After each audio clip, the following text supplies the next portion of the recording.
Are you ready to leave yet? I asked, glancing around the nearly empty room. Just waiting for the mover, Snow replied with a sigh. Honestly, it'll be a relief not seeing your face anymore.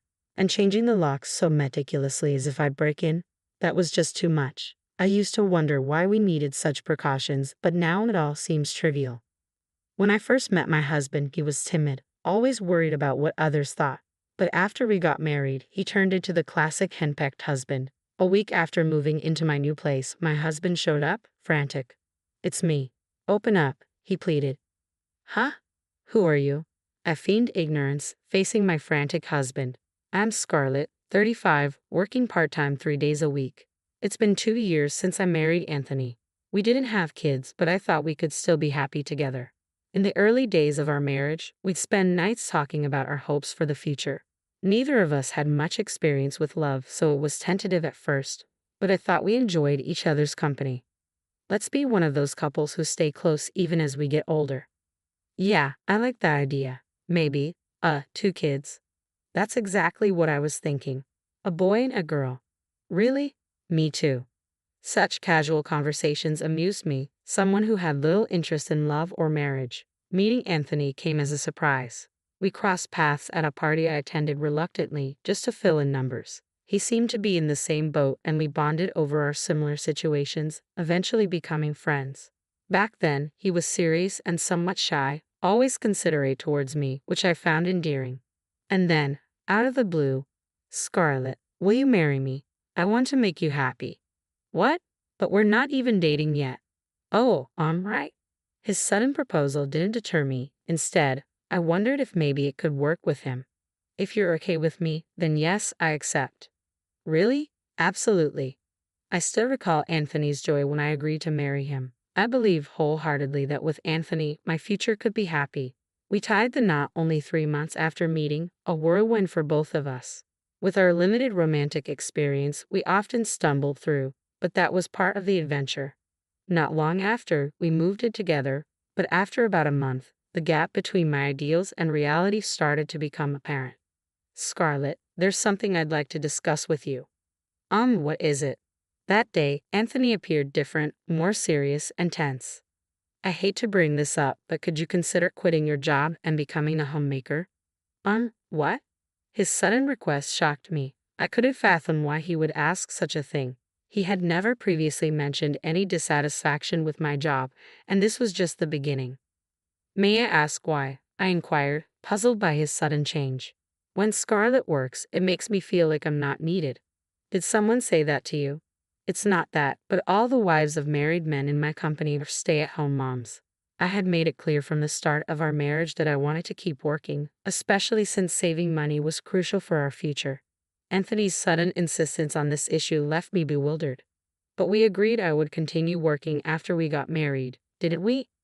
I know, but as my wife, Scarlett, I hope you'll consider my perspective. Then why not just pretend I've quit? There's no need for me to actually leave my job. I reiterated my reluctance to quit, but Anthony seemed more concerned about social appearances. My attempts to reason with him fell on deaf ears. Look, if things stay this way, I'll face ridicule from my colleagues and bosses. I'm the head of this household, aren't I? Please just do as I ask. Either way, I can't make a decision on the spot. Let me think about it. All right, but please decide soon. Yet I knew I couldn't let things linger. I worried about what might come next if I didn't act promptly. So I sought advice from my boss, Robinson. I had been working as an administrative assistant at the company since I graduated from high school. Robinson herself had faced a similar situation. Her ex-husband had been controlling, and she had eventually divorced him. Now she's a dedicated single mother whom I greatly admire. That must have been tough. I've considered divorce, but it's complicated since we're newlyweds. Yes, I haven't thought about that yet. But if you quit, it'll be hard to find someone to replace you, Scarlett. I'm not planning to quit outright. I want to find a way to continue working, if possible. How about we stick with our current part-time arrangement for now? Going full-time might attract too much attention. That's a smart move. I'll talk it over with Anthony. If he still opposes it, I'll take Robinson's advice and request part-time hours. Sounds like a sensible plan. Remember, you can always rely on me for guidance. I'm here to support you as your senior. Thank you. I really appreciate that. Our conversation continued, and I learned that Robinson's ex-husband had also undergone a significant change after marriage, much like my own situation. It was a revelation. I had never considered the possibility before, but now I realize that some men completely transform after marriage, almost becoming different people. Looking at it from this angle, perhaps I had been deceived. Despite numerous discussions with Anthony, we remained deadlocked. Anyway, isn't it a woman's role after marriage to listen to her husband and manage the household? What era are you living in? Nowadays, it's common for both spouses to work. Maybe for other couples, but we're different. You see that, don't you? I understand your perspective, but I can't agree with it. Please try to see things from my point of view. Following that, Anthony persisted daily until I would concede to quitting my job. Ultimately, his efforts to persuade me fell short. I reached out to Robinson and decided to formally resign. However, in reality, I continued to work part-time, 3 days a week. Thankfully, my boss understood my predicament and allowed me to reduce my hours. I resigned from my job at the company just as Anthony wanted. Really? Thank you. Now I can feel more secure about my position at work. I'm glad to hear that. By now, it seemed Anthony was solely focused on how others perceived him. I couldn't help but feel bewildered by his abrupt transformation. I chose to deceive him, hoping to salvage our relationship, but soon realized it was a mistake. I had hoped starting anew would improve things between us, yet he continued to assert his superiority and direct his frustrations at me. Today, a junior colleague is coming over. I need you to host. What? I had no idea. Sorry, it was a last-minute decision. Just keep it simple. Please get everything ready. Wait a minute. He hung up, so I prepared drinks and snacks for the guests. However, Anthony appeared displeased. Didn't I ask you to prepare for today? You mentioned just keeping it basic. And you took that literally. This reflects poorly on me. I need you to fulfill your role as a wife properly. What exactly does that mean? I did my best. Is there an issue with me? No, not really. Anthony's expression was unlike anything I had seen before. I was so taken aback that I couldn't find any words. From then on, he started inviting guests over almost every week. While he enjoyed himself, he expected me to be on standby, prepared for anything. I think he wanted to impress everyone with how capable a husband he is. Anthony, having guests over every week seems excessive. No, it's fine. Everyone enjoys it, and you should support my decisions. It's your duty as my wife, Scarlett. But it's also expensive. You'll figure it out. Yet Anthony's extravagance showed no signs of slowing down. How exactly am I supposed to manage it? Oh, stop complaining. Whenever I asked a question he didn't like, he dismissed it as nagging and avoided giving a direct answer. Every morning, after waking up, preparing meals, making lunch sandwiches, and seeing Anthony off with a suit ready for his day, I tackled household chores. On days when I worked part-time from 10 o'clock a.m. to 3 o'clock p.m., there was barely any time to rest. Despite the busyness, I cherished my job, and working often felt like a welcome respite. Scarlett, you seem tired lately. Are you? Yeah, a bit actually. Let me know if there's anything I can do. I'm here to help in any way I can, of course. Thank you, Sophia. You've been such a reliable support. Unlike Anthony, you've noticed how his treatment of me has been deteriorating day by day. Sophia knew about my secret part-time work and kept it hidden from Anthony. I appreciate everything, Sophia. Don't mention it, but I never imagined Anthony would behave like this. Neither did I. I've tried talking to him, but he won't listen, and we can hardly have a meaningful conversation anymore. I'm sorry, if only I were stronger. Don't be too hard on yourself. You're managing work and household tasks admirably. I really appreciate all your help. I'm glad to hear that. Living with Sophia had been nothing but a positive experience for me. However, it seemed Anthony wasn't comfortable with how close Sophia and I had become, and because of that, he made a shocking decision. Where's Sophia? Mom's gone. What do you mean, gone? Mom's getting older, and I thought it would be best for her to be in a facility. You actually placed her in a home. Yeah, just finished settling her into the new place. Now I have the house to myself. I couldn't believe it happened while I was at my parents' home. The fact that he placed his own mother in a facility shocked me. She was injured, but not to the extent that she needed full-time care. He must have sent Sophia away just to have the house to himself. When I visited Sophia at the facility, she seemed surprisingly well. I'm sorry it had to come to this. No, Sophia, it's not your fault. I never expected him to go to such lengths. I'm afraid of what he might do if I resist. I'll miss Sophia, but I'll manage. If you need anything, you're always welcome here. Thank you. Afterward, we moved into my in-laws' house from our previous home. Despite managing the household, Anthony never acknowledged my efforts or showed gratitude. The idea of having children, which we had once eagerly discussed, now seemed completely out of reach. Anthony disregarded me, often preferring to spend his time away from home. On top of that, he began imposing arbitrary rules. No matter how late Anthony returned, I was required to stay awake until his arrival. If I happened to wake up later than him in the morning, he would become upset. What time will you be home today? I'm not sure. Just stay up until I get back, okay? Okay. One day, after a similar exchange, when Anthony returned home, I noticed something unusual as I took his suit to hang it up. There was a fragrance in the air, a sweet feminine scent that was unfamiliar to me. Since I didn't wear perfume, it was unmistakable evidence of an affair. Whenever he came home late, I would catch whiffs of the same perfume. That day, he'd unusually suggested I go to bed before him, raising my suspicions. Quietly, I went to the living room and overheard their conversation. Oh, she's clueless. When are you going to leave her? I'll kick her out soon enough. Their voices carried clearly, especially the woman's, which was quite loud. From their discussion, it was evident their relationship had been ongoing for some time.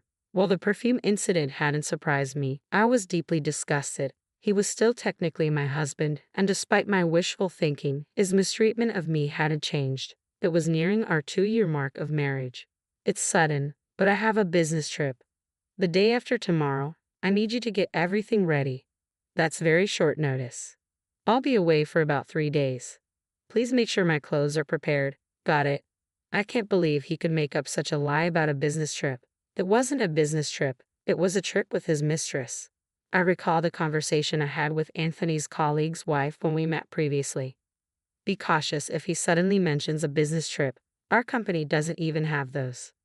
I had already discovered evidence earlier. I found a chat on his mobile phone, left in the living room, detailing how he had taken paid leave for this supposed trip. It marked the beginning of the end for our marriage. Armed with proof of his affair, I intended to confront him with divorce papers upon his return. However, it was my husband who made the first move. Are you ready to leave? The movers will be here soon. That was the first thing he said upon returning home. He instructed me to vacate the house while he was away. I need you to be gone before I get back. What? Why are you saying this all of a sudden? That's exactly what I said. You can't spring this on me and expect me to leave immediately. Then I'll wait a bit, but start preparing to leave. Goodbye. I never imagined my once timid, overly concerned about others' opinions husband would transform into such a submissive partner. But this was the final straw. The future I once envisioned with him now felt like a distant memory. Living with such a man, I couldn't envision a bright future ahead. I wonder what comes next. This could get interesting. Has the mover arrived yet? No need to rush, they should be here soon.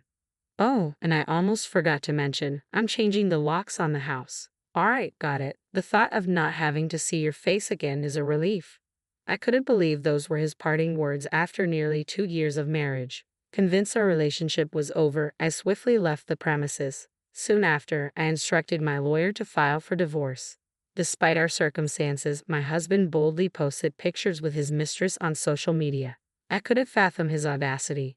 How could he be so reckless? Not realizing he was providing evidence of his affair, even our mutual friends noticed his strange behavior and reached out to inquire. After leaving my in-laws' home, I returned to full-time work, transitioning from part-time. Additionally, I moved into the suburban high-rise apartment I had long dreamed of. It was spacious for one person, but without Anthony, it felt wonderfully comfortable. I had been waiting anxiously for any sign of contact from him. Then one morning about a month after settling into my new place, the doorbell rang. Checking the monitor, I was surprised to see Anthony standing there. Hey, it's me, Anthony. Open up, Scarlett. His abrupt demand to be let in was presumptuous beyond belief. I couldn't comprehend his actions anymore. Deciding to feign ignorance, I thought it might be more entertaining than simply turning him away. Who are you? I'm sorry, but I don't know you. Don't tell me you've forgotten your husband's face. I'm not married. I think you've mistaken me for someone else. He appeared desperate, almost on the brink of tears, a shadow of his former timid self from our earlier days. Despite his plea, I stood firm and continued to treat him like a stranger. Please just listen. I've been deceived and I need Scarlett's help. I'm sorry, but I'm not obligated to assist you. If you persist, I'll have to call the police. Seriously. After all, I don't know you. Anthony must have believed I would always be there to resolve his problems.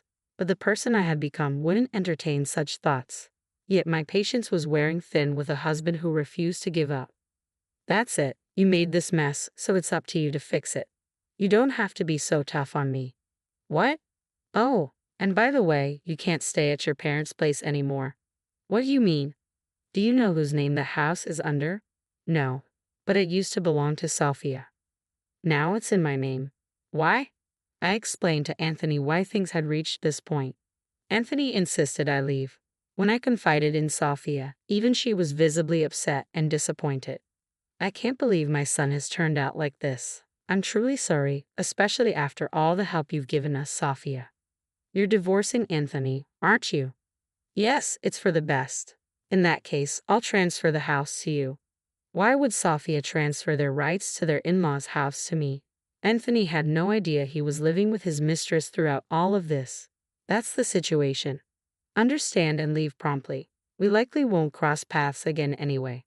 Just one more thing. If he persists, I will call the police. With that, he finally relented and departed. Of course, the divorce proceeded as planned and I received the settlement guarantee from him. As it turned out, Anthony had been deceived and financially drained by his mistress. In addition to that, the divorce settlement totaled approximately $20,000. His mistress had promptly abandoned him, but I wasn't about to let it go. I employed both a lawyer and a detective to locate him. I'm also pursuing a divorce settlement claim from him. It appears I can secure over $10,000. Furthermore, ownership of the ass house was officially transferred to me. I had to insist that Anthony leave, and though he initially resisted, legal processes left him no choice but to comply. I'm unaware of his current residence and frankly, I have no interest. His company also discovered the photos he posted with his mistress on social media. Unable to endure the scrutiny due to his past facade of living extravagantly, he chose to resign voluntarily. The outcome felt inevitable given his true character. If I had one last thing to say, it would be this. I don't dwell on it. I'm divorced now, but I view it as a learning opportunity and opt to move forward positively. My bond with Sophia endures. I intend to concentrate on my career independently and relish life